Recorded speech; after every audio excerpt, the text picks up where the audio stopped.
അപ്പോ നമ്മളെ last year ഇനി ഏകദേശം ഒരു 6 മാസം.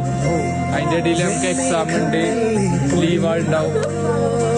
അപ്പോ നമ്മളെങ്ങനെ ഈ 2 വർഷം കഴിഞ്ഞു നമുക്കറിയാം. നമ്മളെ ഇടയിൽ പല പ്രശ്നം ഉണ്ടാവും, അതൊക്കെ നമ്മൾ തീർക്കുക. നമ്മളെപ്പോഴും നമ്മളെ ഉഷാറായിട്ട് പോവാ. നമ്മളെ മെമ്മറീസാണ് നമ്മളെപ്പോഴും ഉണ്ടാവുക. ഇയർ കഴിഞ്ഞ് നമ്മളെങ്ങോട്ട് പോകുന്നൊന്നും അറിയില്ല.